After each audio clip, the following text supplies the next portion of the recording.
Three-pointer from Steph Curry of the Golden State Warriors just when you thought he was down. You know, Steph pulls through and shows that he isn't. Will, what are your thoughts on this? I think that this is quite the game and quite the nail-biter with Steph Curry and the Golden State Warriors, but I think we should be taking a moment of silence for all of those LGBTQIA plus Right. people. It's very important. We spoke before going on for this game this morning, and we thought it's really important that we honor them, especially now that they are under attack all across America. Will, I think it's even more important that we acknowledge specifically every single letter in that LGBTQIA2 spirit. Can you please go through each and every one of them so that ESPN can directly show our solidarity with them? Right. L for lesbo. Close. G Yes. is for don't say gay. B for bear. Heard that one in West Hollywood before. No. LGBTQ. Questionable sexuality. I is for indigenous. T for transsexual. The plus is for the plus. As well as this is going, I just want to put out again, ESPN supports LGBTQIA2S. What is the plus? The plus is for other identities, Will. That's what it's for? We should have prepped before we went live for this game. Is that what it's actually for? Yes. Oh. Yes. We should. I knew that. ESPN loves you and acknowledges you and is going to fight what does ESPN stand for? Excited Sports Programming Network. Perfect. Just like LGBTQ. Good job. Thank you so much. I know a lot about sports, as you can tell. Right, no, it's okay. Sports science. Guys, welcome to Will and Amala Live. What a fantastic skit to open up the last show in our long series of doing this. How long has it been, Will? How long have we been doing this show? Like 9 months. I had a baby. 9 months? Yeah. And then here it is. It's over 200 episodes of Will and Amala Live. The last one with you today on this most beautiful Monday. We do want to let you know, guys, but there are new shows coming out. I want to show you this page that we have that you can go to. It's prageru.com/will-and-amala. And you can go to it. It's in the description down below. If you want to sign up, put your email in and you will be updated as soon as our new shows are out, which they will be coming out very soon. Right. One in the beginning of April, because I know you guys were asking, and it will be on this channel specifically. So you guys will be able to watch that at around the same time every single day. So your live chat will still exist. Your little community will still exist on this channel. So don't fret. And then we have other shows coming out as well after that. And you guys will get emails sent to you when they are out there for your watching. Make sure you're following us on social media as well, because we post a lot of stuff on there. And even the people who don't watch the show every day, you should be following us on social media too for all of the videos that aren't Will and Amala Live. Yep. Everything else PragerU. There's a lot that we post and things that go on there that also don't even make it on any of the channels or on the website. So just make sure you're following us on social media at the Wilbit, at the Amala Panobi, and keeping up with everything we got going on there. Amazing. Now let's get into these ESPN clips. They just had to acknowledge LGBTQIA2S plus people on ESPN during these games. Here's clip number 1. Legislation happening in Florida and across other states as well that are targeting our LGBTQI plus communities. Many of our colleagues here at ESPN have planned and organized a walkout that will be happening at 3 p.m. Eastern today. And to be honest with you, we thought we were going to come here today and really celebrate a sport that has meant so much and done so much, including for so many in the LGBTQI plus communities.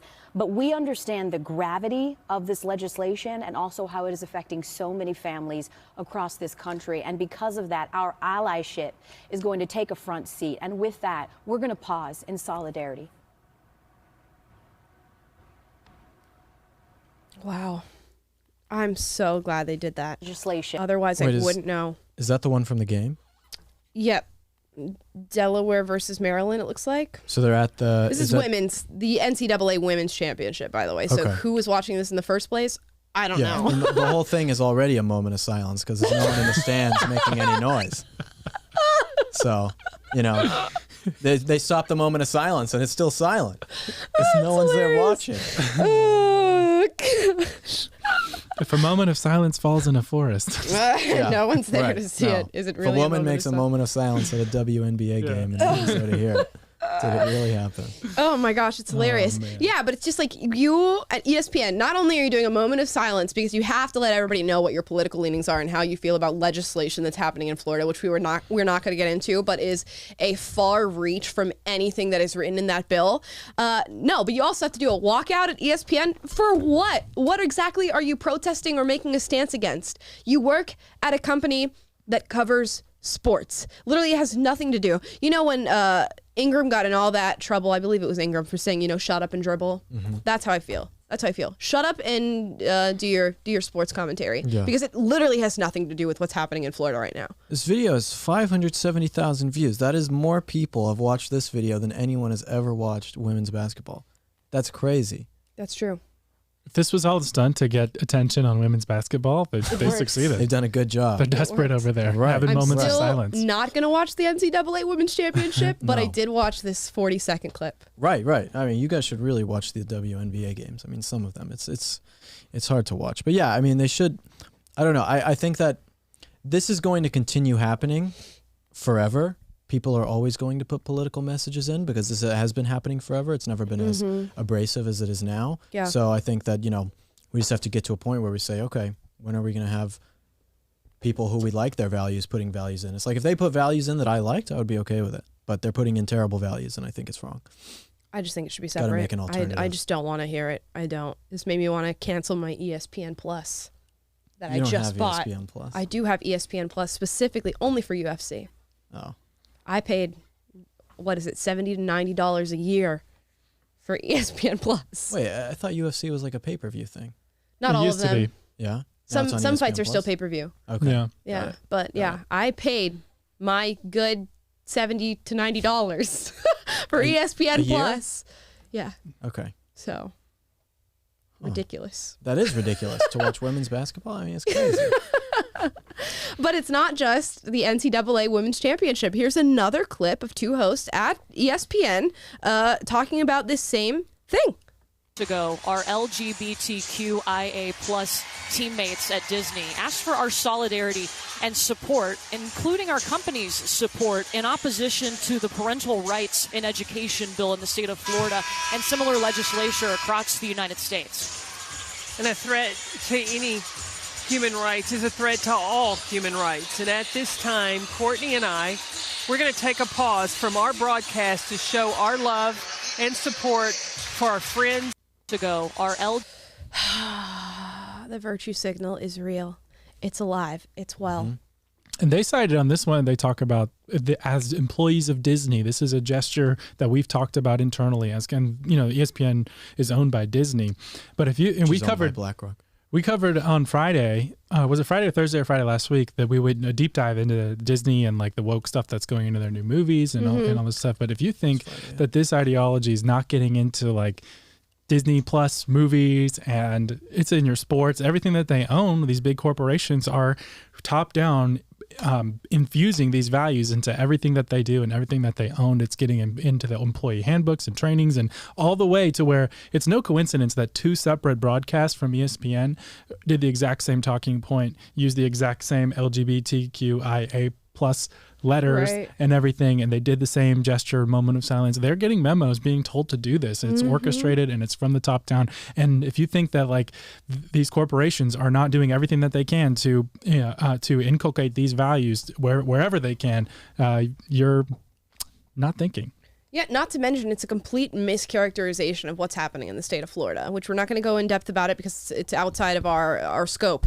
But it is a complete lie. It is a lie that is creating all of this hysteria and making people want to virtue signal and talk about it when I can guarantee you none of these women, all three of these women, have not sat down and read anything about what's actually happening in Florida. No, well, I don't also think there's any gay people who are like, thank God they took a moment of silence for me. Right. Like there's no one out there is like, wow, I couldn't have done this without them. If it wasn't for these two brave NCAA women's basketball commentators, we'd be back in the Stone Ages with gay rights. Yeah, it's just it's virtue signaling to the highest degree. It's all about looking a certain way versus actually doing something. Yep, and it has to infiltrate everything. You can't just watch a sports program anymore. They have to let you know how they feel about you and your politics and the state of the world as it pertains to these social issues. You cannot simply just be entertained anymore. You can't. It just doesn't exist in any. It feels like in any facet of our society, pure and sheer utter entertainment does not exist anymore. Right. That's why we got to push conservative values in sports. Push them all the way through. Or just push for sports. Just want sports. It's just like, why do you have to constantly push a message and an agenda through everything? It's getting to the point where you don't even want to put on your TV anymore. Yeah, I don't. Like, why would you want to watch anything when all you get is this? Like, I go through Netflix and like try to watch a new show and it's just immediately talking about like abortion and race and gender and. I know. I don't watch any of it. I don't watch anything new like that because it's all ruined. Everything's ruined. Right. There's no point. You should go back in history and read and listen to things instead of going forward, because going forward is just cancer. All of it, conquer. It's all terrible. Meanwhile, you try to tell the truth on social media and you get banned and locked down and censored. Here's a story about Babylon Bee. You guys all know Babylon Bee as that outlet that puts out these sort of, what would you call them, satirical headlines. Yeah, kind of like The Onion, but if it was only conservative. Really. Right, exactly. And a lot of times the headlines that they put out, although satirical at the time, end up being true. Yeah. So they put out a post basically calling Rachel Levine, who is the United States Assistant Secretary of Health, a transgender female, and they said, this is the man of the year. This is Babylon Bee's man of the year. And they posted this on Twitter. Is that not true? Is Rachel Levine not a biological man? I'll let you come to that conclusion. But yes, Rachel Levine is a biological man. Twitter, of course, did not like this, marked the tweet as hateful conduct, and basically said, you violated our rules and our terms of service. You are now locked. Your account is still there. People can look at it, but you are unable to tweet and you're unable to use it. And then they retorted back and said, you know what? We'd be so willing to give you your account back. Just delete the tweet. Delete where you said that Rachel Levine is the man of the year. And Seth Dillon retorted back and said, no. He said specifically, we're not deleting anything. Truth is not hate speech. If the cost of telling the truth is the loss of our Twitter, then so be it. Yeah, it's very brave, and it's the right thing to do. You can't delete your tweet now after that happens. You know, you have to stick with it and stick by what you said. Mm-hmm. Otherwise, they win. You know? Yep. But you have to continue to stand by it, which I think is great that he's doing. A lot of people won't do that. A lot of people will just delete the tweet and say, okay, it's worth it. Just have the Twitter back and delete the tweet and get back on. But no, it's a very courageous thing to do. It is, and it's going to show people, you know, you can stand for this. I know it's scary to hear, like, I'm going to be censored or my account's going to be taken down. Specifically an account like this, they had 1.3 million followers. I'm sure they get a lot of their revenue by posting things on Twitter and people seeing that, and that's how they garner a lot of attention on their headlines. To stand tall in what you said and say, no, this is the truth, I'm not going to bow down to the will of what you say, is a really important thing to do, because that's how these sort of authoritarian outlets get reinforced, by trying this over and over and taking these big accounts and saying, we're going to take you down, and then having them bend to your will. And if he had taken that tweet down, sure, maybe it wouldn't be much skin off his back. All he had to do is, you know, click a button and delete a tweet. But it is a major thing to take something that you put out there that is true and is just the straight, unabridged truth, and have to delete that. It is a big thing to have to do. And what a double standard, though. I mean, the things that are on here that they're saying it's harassment, violence against any sort of racial, ethnic, or sexual orientation, any of those kinds of things. I mean, just go into the replies of any conservative and see the horrible things that people say about us all day long. I mean, harassment, actual harassment of people, you know, all that kind of stuff. And it never gets shut down. No. None of it gets shut down. I mean, we can just look at the stuff that's happening right now with the laptop. You guys know the laptop from hell. I mean, that should be enough to show you that there is a clear bias here. Anyone who doesn't think there's a bias, they're either wildly ignorant or they are lying to you. There's only two options, because there is a bias against conservatives on these big platforms. And that new Twitter CEO is he's really doing wonders already, really getting after it, what he said he was going to do. And not to mention, I mean, right now, as we speak, the CCP is freely spreading propaganda through all their state-owned channels on Twitter. Ayatollah Khamenei from Iran is able to be on Twitter and have a presence there, and that's where they throw gay people off of buildings. So apparently they're not concerned about that. Right. What else? Vladimir Putin has a Twitter account, and they're able to spread war propaganda. China's able to cover up their genocide and spread propaganda about that. So all those things are okay according to Twitter standards, but not the Babylon Bee saying a man is a man. You can spread any lies you want, just don't say this simple true thing. And Yes. I liked Seth Dillon's response. He echoed J.K. Rowling when she said it isn't hate to speak the truth, and he said the truth is not hate speech, and that's all it is. And we're living in a time where you're having to choose between saying the truth and being platformed. And I admire the Babylon Bee for going down with the truth, and that's ultimately the right thing to go down with. Yeah. And luckily they have other accounts, and luckily Seth Dillon has a separate account to be able to talk about these things. And that's something that we bring up when we talk about J.K. Rowling. Is like, if she was just some normal person with a few, 100,000 followers, and she wasn't who she was, that account could just be gone and nobody would think anything of it. The same thing with the Babylon Bee. Nobody would think anything of it. Luckily, they developed an audience that is dedicated to them and their own website and all these things. If you didn't have that and you were getting your revenue and your income through things like Twitter and these major platforms, what are you going to do? You'd just be gone, and that would be the end of it. And that's how simple it is, and it's really heartbreaking to see how much power these platforms have. Yeah, and it also goes to show that, there's that lady, Sarah Jeong, you remember? She was a New York Times reporter, and she put out all those racist tweets against white people. I mean, horrible things. And what happened? The New York Times stood by her and said, this is fine, we accept her apology, and we're going to move forward. She didn't get taken off Twitter. And then she's totally fine. But imagine if she said bad things about black people or trans people or anything like that and made any of those types of jokes. Obviously, it's going to be it's the end of the world for her, right? So there's a double standard. It is anti-white. All of it's anti-white, anti-man, all these kind of things. Yeah, they have the narratives that they're comfortable with. Yeah. And that's the line that you can toe on every single one of these platforms. You can say the most absurdist BS in the entire world and just throw it out there. I can say anything about white, cisgendered, heterosexual men that I want to say on any of these platforms. And you see it all the time, the most disgusting stuff. The Taliban has accounts on Twitter, but saying that a biological man is a biological man gets your account locked. Yep. It's insane. It is insane. And this is the world that we live in. Right. Welcome to the clown world, ladies and gentlemen. Right. No, that's why when people say all these horrible things about white people, you need to shame them. You need to shame them for the things that they say and make sure they know that what they're saying is wrong. We can't just call out the double standard and say, oh, there's a double standard. No, if there's people saying horrible things about white people or men or any of these things that you're allowed to talk about, we should make it so that you're not allowed to do it. Shame these people for the things that they say. Shame them so that they feel bad and don't want to show their faces because they got people shaming them all over the internet because they said stupid things. You can say whatever you want. You have the First Amendment right to be able to say whatever you want, but that doesn't mean there aren't social repercussions for what you say. Right, and that's what we saw with the New York Times in that article that they put out saying, the First Amendment protects you from people being able to shame you or ostracize you for the things they say. Insane. No. It just goes to show just complete misinformation, as the left likes to call it, on the side of what free speech actually means in this country. Yeah. Unbelievable.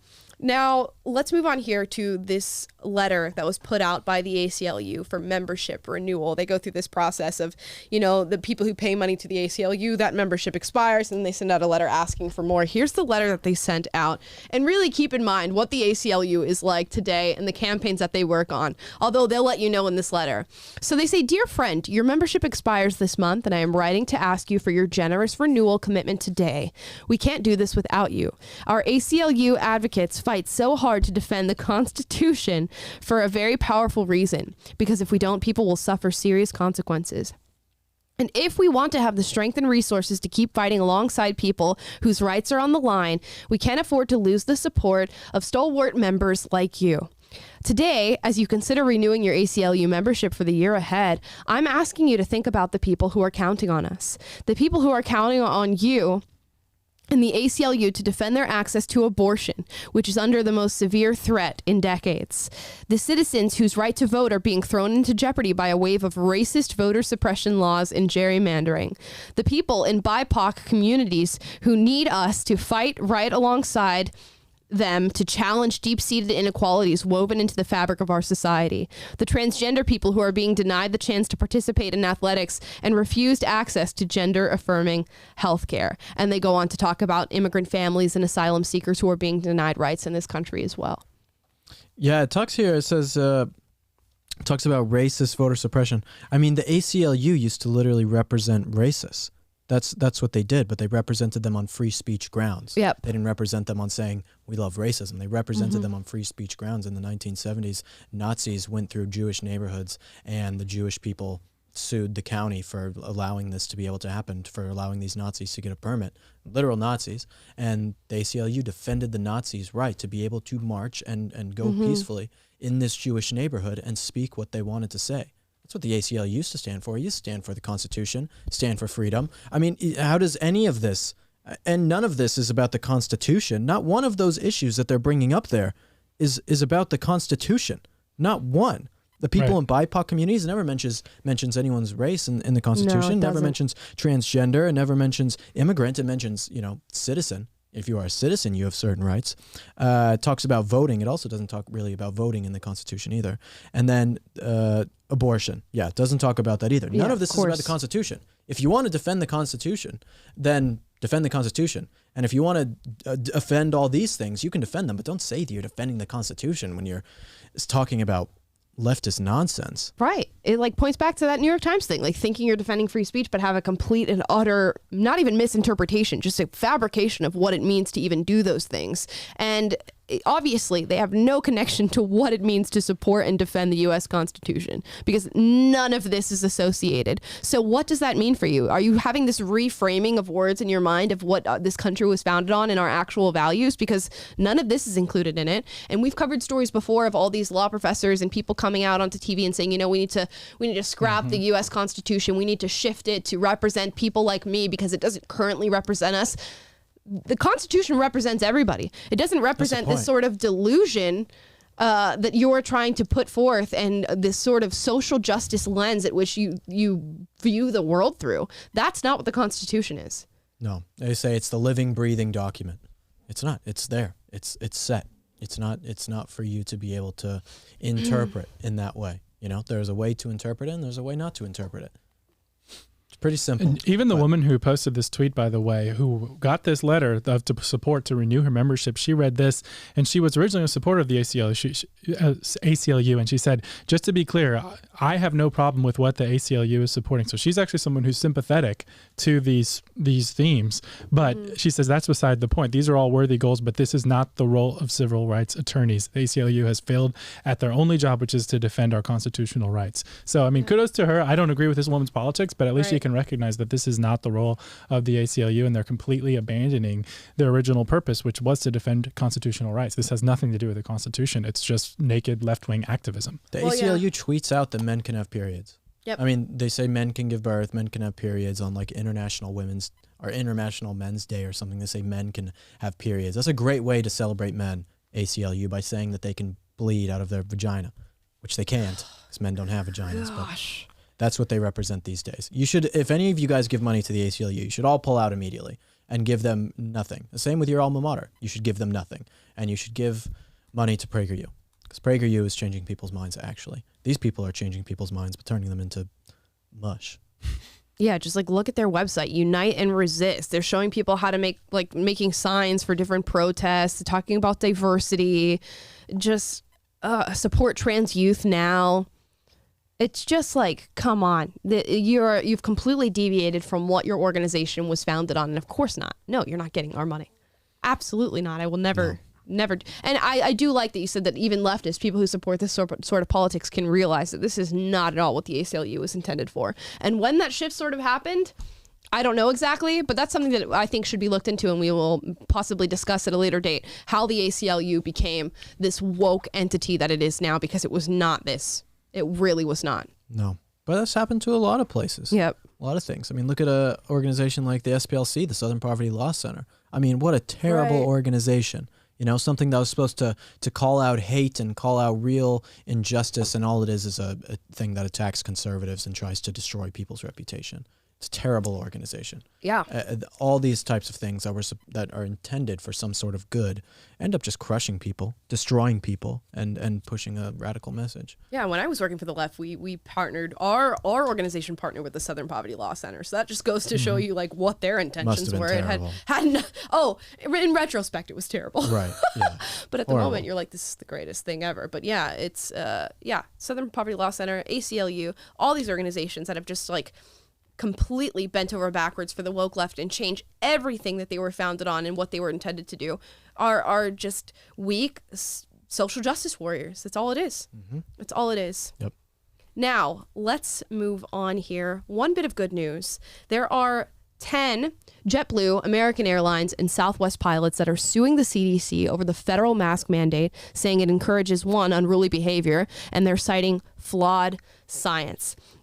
So these 10 pilots have banded together and put together a lawsuit that's going against the Center for Disease Control for expanding this mask mandate through TSA and on airplanes. This is I believe, correct me if I'm wrong, the third extension of this mask mandate for planes and air transport. So they're coming together, they're suing them and saying, not only is this causing an exorbitant amount of unruly passengers on our flights. They've given out over $600,000 in fines to people who've become unruly on these planes due to the mask mandate. But it's also based on flawed science. We've covered on this show before how the HEPA filters in airplanes make the air some of the cleanest air you could possibly be in for travel. The best way you could possibly travel if you are scared of COVID, which if you are still scared of COVID at this point.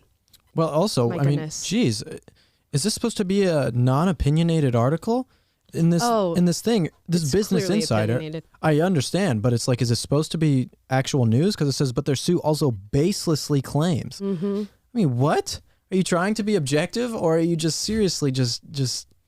Of course not. I mean, really? Like now, that's no act of trying to be objective whatsoever. That's just coming right out and saying it's baseless. You know, nothing. No level of integrity, journalists. No, they don't try to hide it anymore. They don't try to hide it anymore. It's almost hard to just like find the truth in anything. Your fact checkers are just reinforcing the approved narrative instead of actually checking the facts. Well, your fact checkers live in a shed in India. I mean, that's literally what your fact checkers are, and they're Googling and finding out the thing. That's right. You know, that's like what it is. Let me check my rigged Google search results to verify whether this information is correct. No, did you see that they fact checkers for a lot of this COVID stuff were guys in India that they had outsourced. They were living in like shacks, and they were these people who were fact checkers. I saw another story where they looked into like groups. They researched some fact checkers, and they were like literal left-wing activists that had used to work for like a one of those super PACs or whatever, and now they're just doing fact checking for Associated Press. And I know. It's pure propaganda. It is pure propaganda. I'm just reading this. It says the pilots claim in their suit that they're saying that they're suffering from mask fatigue. And then the journalist writes, which is not a thing, and suggests that face masks are totally ineffective. I had mask fatigue the first day of COVID. Yeah. It's totally a real thing. Of course it's a real thing. No totally a real thing. Well, actually, some people want to wear it. People who are ugly. But other than that, it's just ask speech pathologists who have a 346% surge in toddlers that are having speech impediments because of and slowing in their development because of having to wear masks all the time. Ask them about whether they have mask fatigue. Right. No, of course it's a real thing. It's incredibly a real thing. But you won't have mask fatigue if you just say, I'm not going to comply anymore and just stop doing it. Right. So then you won't have mask fatigue. So you just have to stop doing it. Yeah, and it looks like I would hope that there would be more than 10 pilots willing to put a lawsuit together for this. Well, definitely. I don't know who these 10 pilots are, but I've worked with many of these groups. If you guys don't already subscribe, you guys should subscribe to the U.S. Freedom Flyers newsletter that they put out, I think, about once a week, which I follow them, and they do great work. Southwest Freedom Flyers do great work.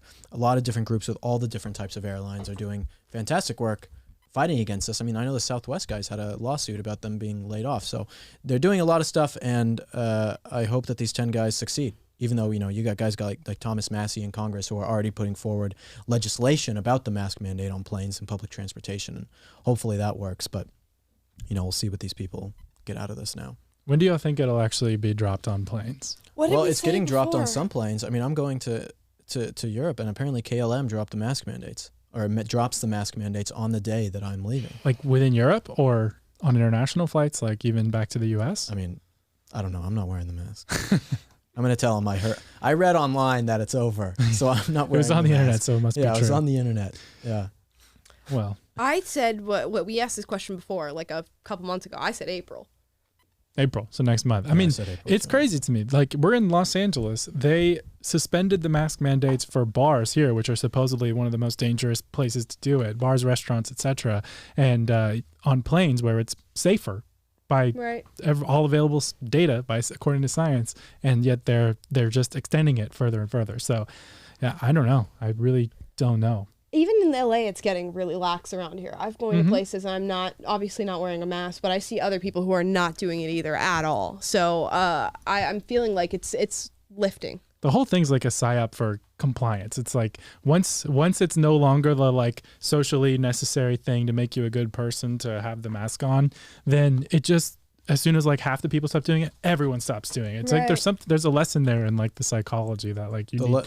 Yeah, the lesson is like when you look at COVID and when you look at Ukraine and you look at Black Lives Matter and you look at all these things and you look at not the elites, but you look at normal people, you look at the plebs, and it's not a right versus left thing. It's compliant people versus non-compliant people. People who are obedient to authority versus people who aren't obedient to authority. And that's really where the divide is. And that's how they know that they can get us, because there are too many weak people who are obedient to authority. And there's more of them than there are of us. Man, and those weak people, they don't want to do it either. It's like that video of Ron DeSantis walking up to those kids and saying, like, you don't have to wear the mask. It's like if you take a strong stance with people who are weak in that moment, they will really just go, oh, okay, I just did it because I thought that's what I was supposed to do. Right. And they will, go back to normal. I know. It's no excuse. But it's like, if you just lead by example in your life, people will follow and people will see that and go, oh, I could do that. I can actually lead my life that way. And they will do so. Yeah, definitely. But more people just have to do it. Yeah. You have to be the leader. Yep. I completely agree. Now, guys, since this is our final show, we figured we'd go back and look at what this set used to look like and what this show used to be like. Back in the day, this was on April 30th. So I used to stream on here alone, basically, is how this started. Was every now and then when a big story broke, I would come up and do a stream and just talk about it. And this is the original set that we had for this show. On air with Amala. You're killing it. People are commenting that our shelf is falling down, which we know. Yes. Sorry, guys, but we're making tiny improvements week after week on these lives, and we'll get the set in working order. So the mug may go next, but it's fine. But no, how about just how wild it is that the lady? So yeah, was like, this was the original set. So dark, so ugly. I don't know what we were thinking. Are you afraid of the dark? Yeah.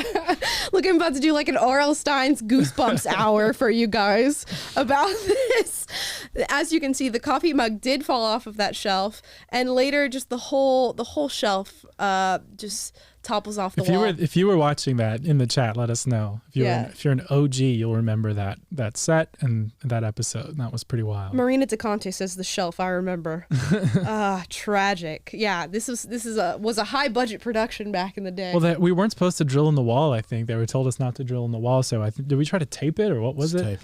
Yeah, don't try to tape a floating shelf to a wall, people. That's not a good idea. Very unprofessional. Who lets this stuff happen? It's so tragic. Yeah, Taylor. Taylor was the production manager. Look, we just brought in this viral TikTok girl, and they're like, what should we do with her? Like, I don't know. Let her go on the internet and talk live on air and. In this report, let's tape a shelf to a wall. What's the worst that could happen? It has 122,000 views. I know, good. Shocking. Which is just shocking for something of such low quality. Well, the quality doesn't matter; it's the content. Yeah, that's what means the most to people. You guys are living proof watching that quality doesn't care. Yeah, exactly. Yeah, just look at me. Just look at me. Obviously. Will's got a quality fit on today, though. Yeah, I do. Yeah. It's like I'm gonna look nice for the last show. There you go. Do a fit check. Is it really for the last show, or do you have an event after this? No. Well, I have an eye doctor appointment. No. Which, he could be a cute eye doctor. Who knows? He? You never know. You never know. This next one is when Will and I first did our first stream together after I got banned on TikTok for the first time. So let's look at that. Great thumbnail. Oh, yeah. We didn't know for live. There's Will. Ah. Also, the facial hair is Hi, everybody. Horrible. So it's Amala Epinobi and... The only, mustache man, Will Witt. Who The switched world's cameras best looking there? facial hair.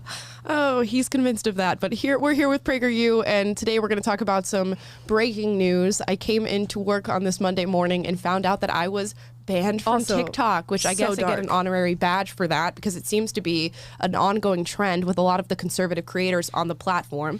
But I'm just going to go into a bit of the story. That's Will coughing in the background because he's a little under the weather. Sorry, I'm over the weather, to be honest. I'm doing much better.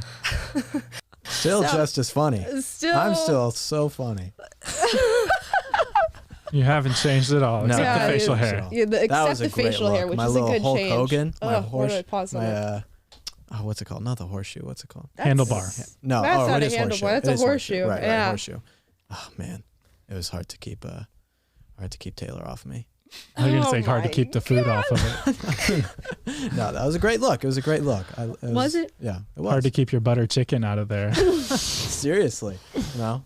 How'd that turn Flavor out? You're saver? cooking with Will Butter this chicken. weekend. Oh, it was fantastic. I Yeah. used too much ginger. There's too much ginger, which I don't like ginger Rookie really that mistake. much.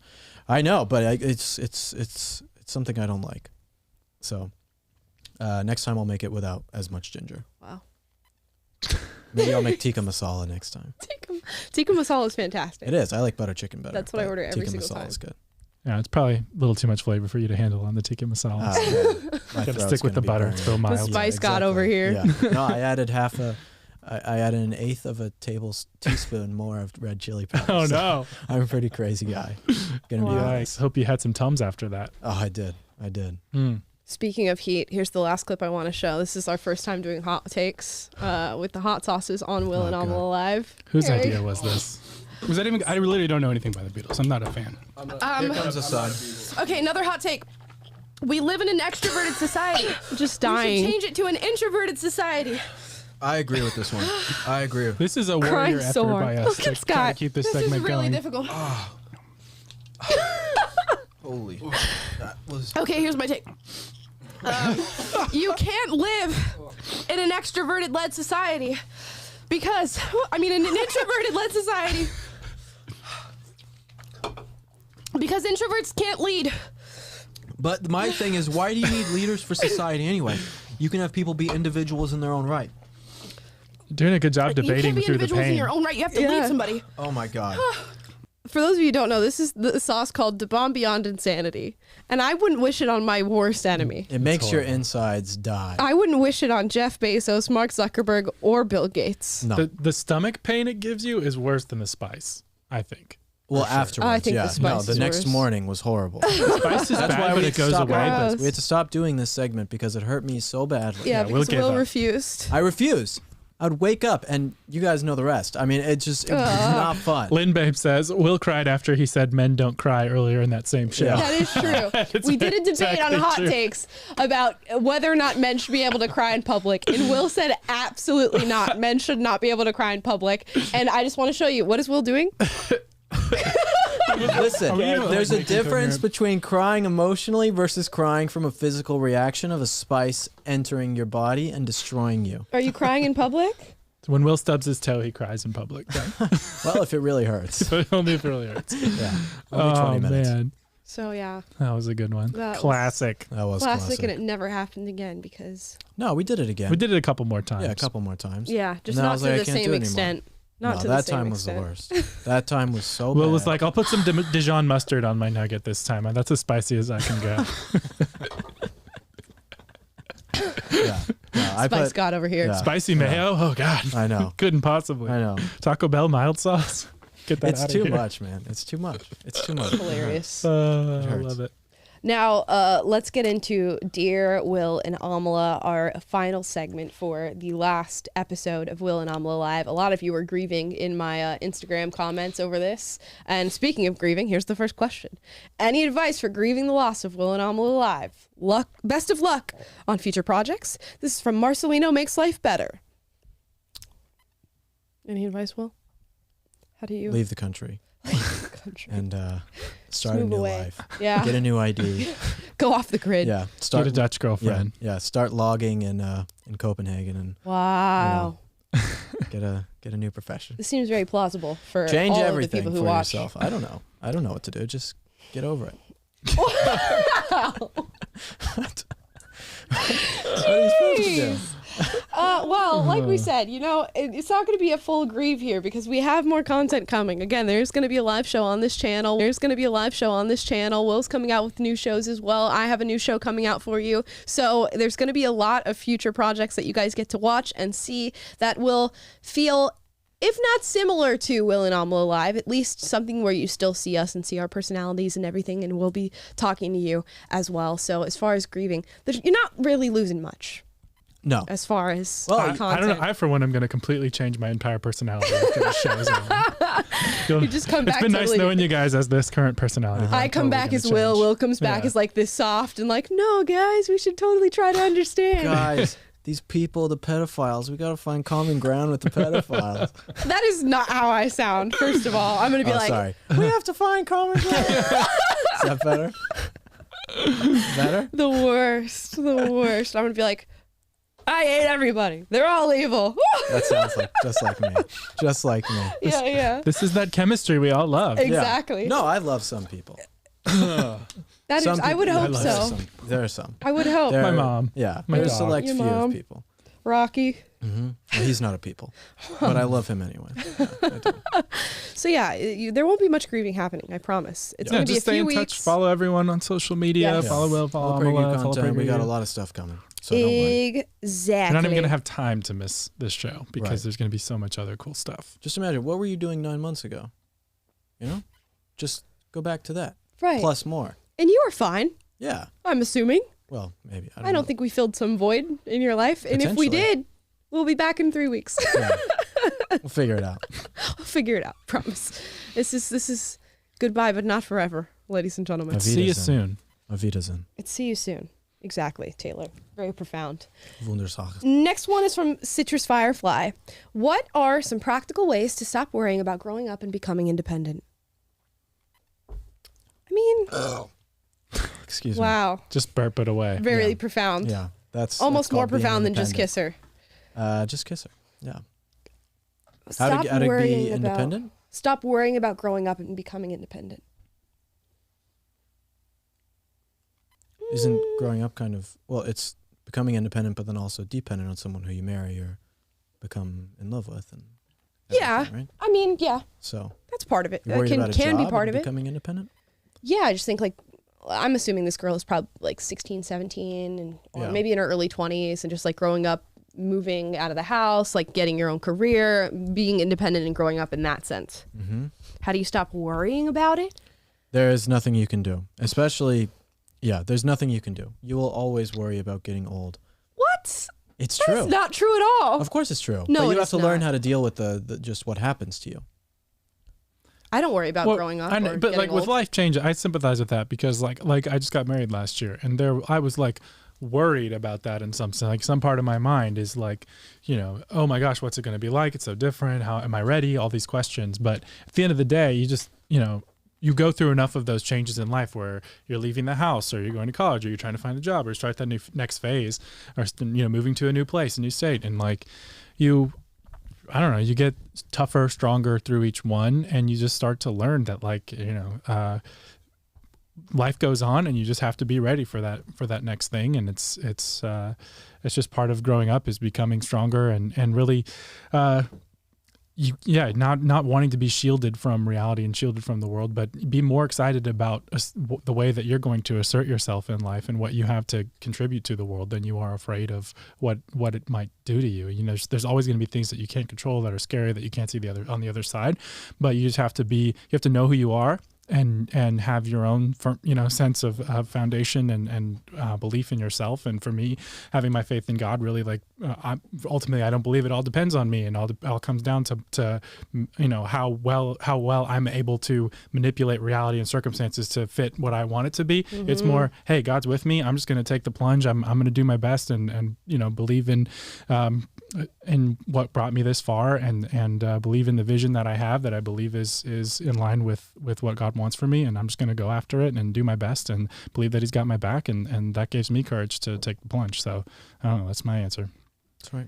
It's good. For me, I'm like, well, a lot of worrying, or at least what it was for me when I was like younger was attached to time and thinking, oh, what's going to happen in the future? What's going to happen in a week from now? What's going to happen in a month? Or things that happened in the past and things like that. And you are only in the moment that you're in. I talk about this so much on the show. I say it so often. You are only present in where you are right now, and worrying comes from not being present in where you are now and taking yourself out of the situation that you're in to think about future plans and future endeavors and all of these things, and then feeling like you have too little time or too much time, or you don't know what to do with that time, and you're constantly removing yourself from the present moment that you are living in. And I do my best. Obviously, you fall victim to that sort of thinking and doing that, but I do my best to say the only time I'm in right now is right here. And I will do what's best for me in these moments and in the life that I'm leading as I am leading it. And the future will come to fruition in whatever way it comes to fruition. I don't think it's something that needs to be worried about in the sense, and when you spend too much time worrying about the future, you lose everything that you're doing in the present. You lose every single moment that you have. Every single moment that you spend worrying about how things are going to be or how you're going to grow up or how you're going to become independent is stealing away from the moment that you're currently in. And I do my best to not do those things. Yeah. So that's where I'm at. It takes time. Takes time. Sometimes you just have anxiety and you want to worry about everything and anything, and you think that every single thing that you do is going to cause a cataclysmic event in your life, and then it doesn't. And then you grow and you learn from that, and you realize, oh wait, I can just be present right now. Yeah. So that's my advice on that one. Robin Christine 7 says, help, my favorite podcast is ending today. What else do I listen to? Wow, I didn't know Steve Bannon's War Room was ending today. I didn't know Joe Rogan's show was ending. Are those your recommendations? Oh, no, there aren't. I recommend books about history, audiobooks about history. I just started this new book by Victor Davis Hanson, Defending the Citizen, or Dying Citizen. Mm-hmm. Very good. I recommend everyone to read it. And audiobooks, the stuff that you get from audiobooks that's different than podcasts is that a lot of the stuff on the podcast just so everything's happening now, but you can look back on so many books and get so much just rich information. Like I also started reading on the weekends. That's when I read my stories. I'm reading 1001 Nights, Arabian Nights, and it's fantastic. It's amazing. It's incredible. And that's what I like to do. So I don't really listen to podcasts. I read news, but I don't listen to podcasts and other people's opinions really. I do somewhat. I listen to a lot of debates on things that I just find important or things that I just think about, and I'll look up on YouTube and watch like a 2-hour debate. And Taylor does this as well. We'll just like put it on 2-speed and watch that.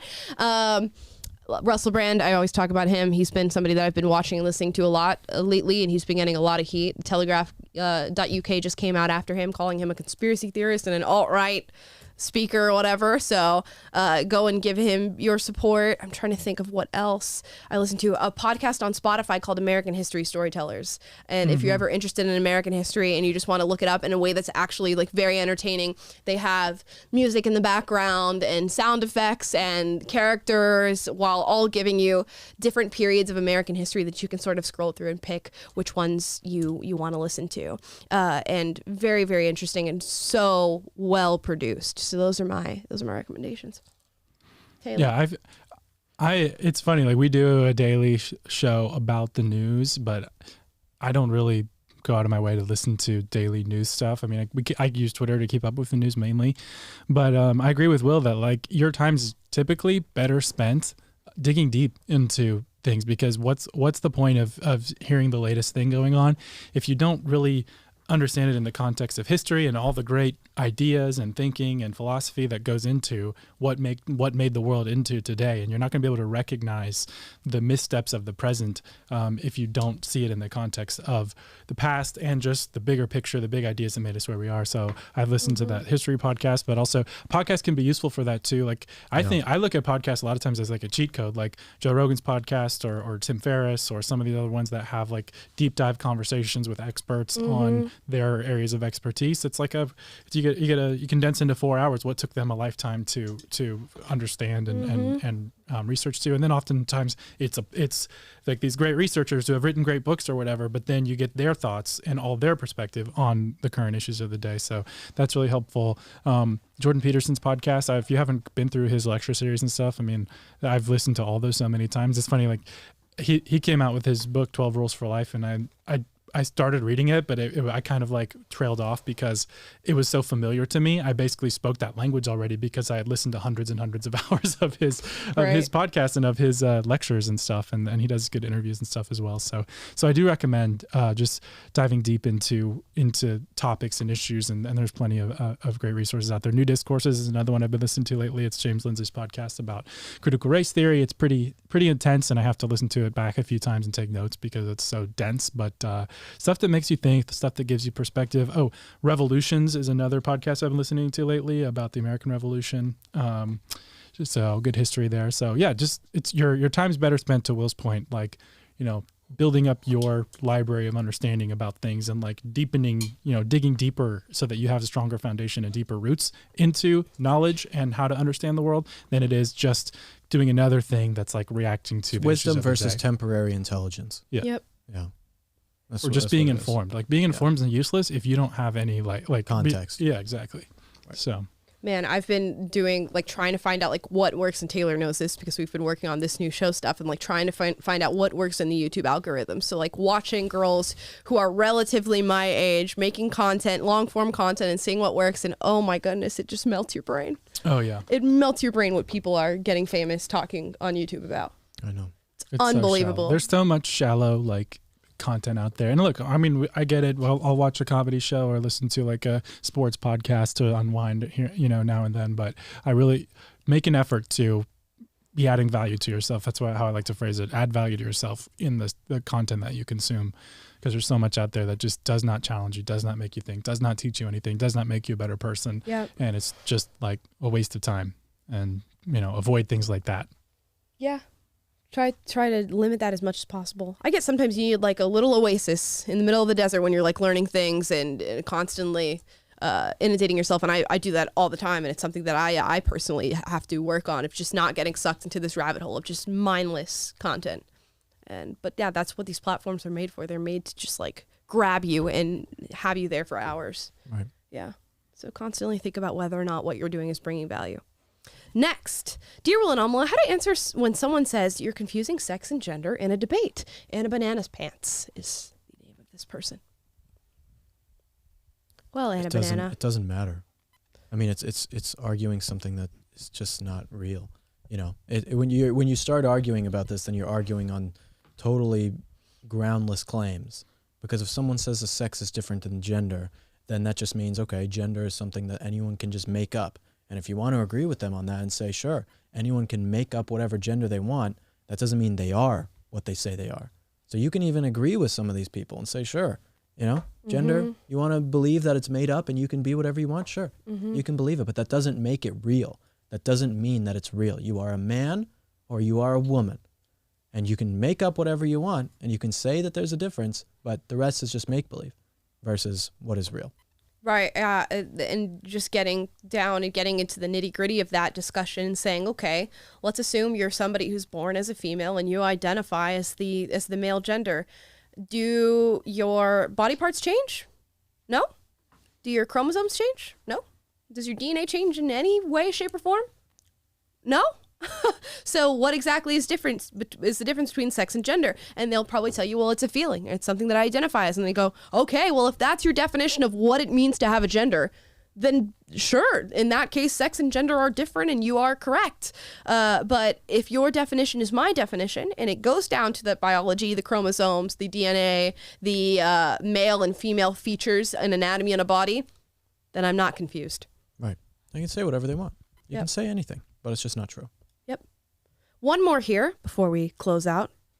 Okay, Dear Will and Amala, I started an engineering/maths degree at uni, but I'm having second thoughts. Any advice? Alicia Reagan. I think you need to read that in a British accent because they're saying maths in uni. I started an engineering maths degree at uni, but I'm having second thoughts. Any advice? What, bruv? I'm gonna give you some advice, innit? Drop out. That's my advice. Drop out, take a gap year, and start working and figure out what you actually want to do. And then if you feel like you need to go back to college, go back to college. But yes, I say drop out immediately. Immediately. Okay. Yeah, I mean, Before it's too late. You're spending hundreds of thousands of dollars. yeah, I don't Get know out if of that's there. the case for this country, but yeah, I mean, if you're having second thoughts about what you want to pursue, don't start pursuing something that you're not solid about. I'll, from my personal experience, I graduated high school and said, absolutely not. I do not want to go to college. And I, was met with opposition from my family. And I said, I'm not going to go to college. And I didn't go to college. And then I worked in politics. Obviously, you guys know that. Then I worked in medicine and I found passion in medicine. And I said, okay, now that I found something that I'm passionate about, something that I want to pursue, which was midwifery, I will then sign myself up for school. And that was a few years after graduating high school. And guess what? It was totally fine and the world didn't end. Like people tell you that it is if you don't go to college. Take time to figure out what it is that you want to do. And then I started making videos and doing this and I thought, oh, I don't want to do this anymore. Left college. That's it. And now, am I in any debt? No. Do I owe anybody anything? No. Did it ruin my life? No. Yeah, drop out. Good plan. I mean, if you're unequivocally certain that you want to be an engineer, then there may be room for just suck it up, finish your degree, Yeah. and stay focused because this is your Yes. goal, and this is your gift, and this is what you want to do. But if you're not certain about that, or having serious doubts, or just don't feel like this is your thing, then I agree with Will and Amala that you could take some time and take a step back and try to figure out if this is the path for you. But that's about it. It's all about what you want and what you are pursuing and what your end goal is. And if the end goal is math and engineering, by all means pursue the degree. But if it's not, or you don't know, take some time to sit in I don't know. A lot of people do not want to sit in I don't know. And so much so that they will sign themselves up for something that they have no interest in, and they'll say things that they have no interest in and are not even factual. That's how scared people are of saying I don't know in their lives. So it's totally fine to not know things. Sit in that feeling, think about it, get to know yourself before you sign yourself up for something that has nothing to do with who you are or what you want as an individual. There we go. And that's our final question. Any ending thoughts, guys? Wowza. Will's nodding.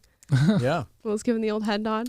A big thank you to everyone in the audience who has watched this show for months, been Yes. supporters, been fans of everything we've done, of the diverse opinions on here, of everything we've covered, the camaraderie, the helpfulness, the donations. Everything we've done is because of you. And everything we will continue to do that you guys won't be sad about is because of you.